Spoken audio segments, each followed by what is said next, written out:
నమస్తే మేడం. నమస్తే అండి. ఈరోజు నియోజకవర్గ స్థాయిలో జరిగిన ఈ మీటింగ్ మీకు ఎలా అనిపించిందండి? చాలా సంతోషంగా ఉందండి. ముఖ్యంగా రాము గారు, రావి గారి సూచనల మేరకే నేను వెళ్తానని చెప్పడం అది మాకు చాలా హ్యాపీగా ఉంది. ఎందుకంటే మేము రావి గారి ఆధ్వర్యంలో కూడా మేము ఎప్పటి నుంచో ఆయన దగ్గర మేము పనిచేస్తూ ఉన్నాము. ఆయన కూడా ఇప్పుడు రావి గారు మమ్మల్ని ఒక సొంత తోబుట్టులాగా, అక్కా చెల్లెళ్ళలాగా చూసుకున్నారు.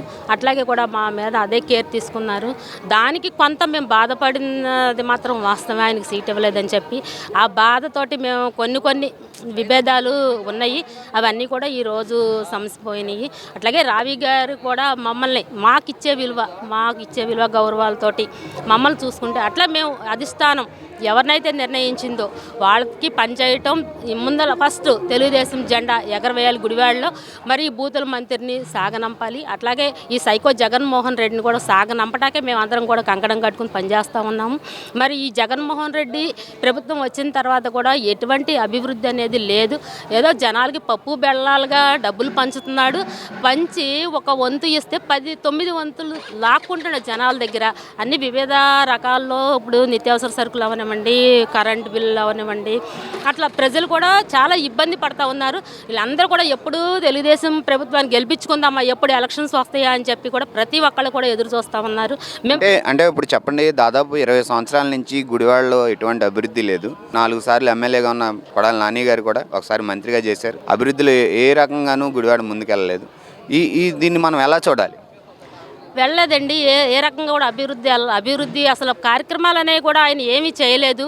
ఏదో ఆయన వెనకాల ఉండేవాళ్ళకి ఒక 10 మంది కుర్రాళ్ళకి 1 లక్ష రూపాయలు ఇచ్చి తినండ్రా తాగండ్రా అని చెప్పి అట్లాగే ఆయన జనాల్ని ఇచ్చేసుకున్నాడు. కానీ అభివృద్ధి డెవలప్మెంట్ అనేది కూడా లేదు. అంత క్రితం ప్రభుత్వం ఉన్నప్పుడు మన ప్రభుత్వంలో నేను లేను, అందుకే నేనేం చేయలేకపోయాను అని అన్నారు. ఇప్పుడు మరి ఆయన ఈ వైసీపీ ప్రభుత్వంలో ఉన్నప్పుడు మరి ఆయన ఏం చేశారని మంత్రిగా ఉన్నప్పుడు ఇప్పుడు కంకిపాడు రోడ్డు ఉంది, విజయవాడ రోడ్డు, ఎంతోమంది ప్రాణాలు పోయిన పరిస్థితి. మేము మా జోలి పట్టి భిక్షాటం చేసి మేము గుంతలు పూడ్చుకున్న పరిస్థితులు కూడా ఉన్నాయి. మరి అప్పుడు అది కూడా మరి వాళ్ళు సిగ్గుపడాలి. ఎందుకంటే మంత్రిగా ఉండి కూడా ఇది కూడా నేను చేయలేకపోయానని చెప్పి. గతంలో కూడా టీడీపీ హయాం ఉన్నప్పుడు కూడా రోడ్లు అవనివ్వండి, ప్రతి డెవలప్మెంట్ కూడా టీడీపీ హయాంలోనే జరిగింది. ఇప్పుడు అమృత స్కీమ్ కింద వాటర్ది అవనివ్వండి, ఏదైనా సరే ఇప్పుడు డ్రైనేజీ వ్యవస్థ ఇవన్నీ కూడా ఎంత చండాలంగా ఉంది. మరి చెత్త పన్ను అని చెప్పి చెత్త పన్ను వసూలు చేస్తున్నారు. మరి ఆ డ్రైనేజీలు కానీ చెత్తలు కానీ సరిగ్గా తీసే పరిస్థితి లేదు. ఈ పన్నులు ఇవన్నీ కూడా వసూలు చేస్తూ ఉన్నారు. మరి ప్రజలకు కూడా బాగా అర్థమవుతుంది. ఈ చెత్త పన్ను అంటే చెత్త సన్నాసి అని చెప్పి తిడతా ఉన్నారు. అవన్నీ కూడా ప్రజలు మరి చూస్తూనే ఉన్నారు. మరి ఇకనైనా సరే మేము అందరం కూడా కష్టపడి ఈ గుడివాడలో తెలుగుదేశం జెండా ఎగరవేస్తాము. మరి రాము గారిని నియోజకవర్గ ఎమ్మెల్యేగా గెలిపించుకొని మేము ఆయనకి చంద్రబాబు నాయుడు గారు గిఫ్ట్గా ఇస్తాము.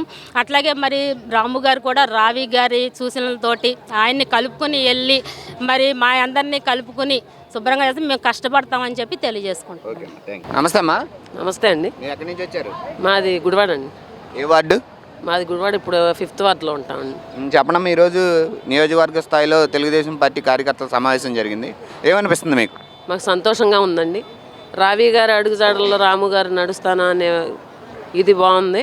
మేము కూడా రావి గారిని అడుగుజాడల్లో రాము గారిని అనుసరించి నడుస్తాము. ఈసారి గుడివాడలో తెలుగుదేశం జెండా ఎగరవేస్తాము. అంటే ఇప్పుడు 3 మండలాలు కానివ్వండి, టౌన్ కానివ్వండి, అంతమంది కార్యకర్తలు భారీ స్థాయిలో ఇక్కడ హాజరయ్యారు. గతంలో ఎప్పుడూ లేనంత హుషారు కార్యకర్తలు కనపడుతుంది. ఈ హుషారు మిమ్మల్ని విజయ తీరం దాకా తీసుకెళ్తుందని అనుకుంటున్నారా? తప్పకుండా అండి, తీసుకెళ్తుంది. ఎందుకంటే జగన్మోహన్ రెడ్డి ప్రభుత్వం మీద ఉన్న వ్యతిరేకత జనాల్లో బాగా కనపడుతుందండి. కాకపోతే వాళ్ళంతా బయటకు రావడానికి ఇంకా ఒక 2 months పడుతుందండి. 2 months ఆగితే గవర్నమెంట్ రద్దు అయితే వెంటనే అందరూ బయటకు వస్తారండి. ఇప్పుడు ఎవరికాళ్ళు ఏమి ఇబ్బందులు పెడతారో అని బయటకు రావట్లేదు. ఇప్పుడు చూస్తున్నారు కదా, అంగన్వాడీ వాళ్ళు బంద్ చేస్తుంటే అంగన్వాడీ వాళ్ళకి ఏ కోరికలు తీర్చకుండా వాలంటీర్లతో తాళాలు పగలగొట్టి అంగన్వాడీలు నడిపించే పరిస్థితి వచ్చిందండి. అలా వాలంటీర్ వ్యవస్థ ఎంతకాలం నడుపుతాడు ఈ జగన్మోహన్ రెడ్డి తెలియట్లేదు. అంటే వాలంటీర్లు వాళ్ళ న్యాయమైన కోరికలు అడుగుతున్నారు, వాళ్ళేమి పరిధి దాటి అడగట్లేదు. దాన్ని నెరవేర్చడానికి కూడా ఈ ప్రభుత్వం సిద్ధంగా లేదండి. మనం ఎలా చూడాలి? ప్రభుత్వం దేనికి సిద్ధంగా లేదండి. ఏ ఉద్యోగస్తులకి న్యాయం చేయడానికి సిద్ధంగా లేదు. 5,000 ఇచ్చే వాలంటీర్లు ఏ చెప్పినా చేస్తున్నారని ప్రతి దానికి 5,000 ఇచ్చే వాలంటీర్లనే వాడుకుంటున్నారు తప్ప ఏ గవర్నమెంట్ ఉద్యోగికి న్యాయం చేయడానికి జగన్మోహన్ రెడ్డి రెడీగా లేదండి. అంటే ఇప్పుడు గుడివాడ నియోజకవర్గంలో స్టేట్లో చూసుకుంటే గుడివాడ నియోజకవర్గం కూడా అభివృద్ధి లేదు, రోడ్లు కానివ్వండి, వ్యవస్థలు కానివ్వండి అన్నీ నిర్వీర్యం అయిపోయినాయి. దీని గురించి మీరేమంటారు? జనాలు పిచ్చోళ్ళు అయ్యి ఎప్పటికప్పుడు గెలిపిస్తుంటే నానికి అట్లా ఉందండి. ఈసారి నాని తోలు జనాలు ఎటు తీస్తారు. నాని పెద్ద గొప్ప ఏమి కాదు. ఈసారి తెలుగుదేశం జెండా ముందు నానిని అందరూ పడేసేస్తారు, ఇబ్బంది ఏం లేదు.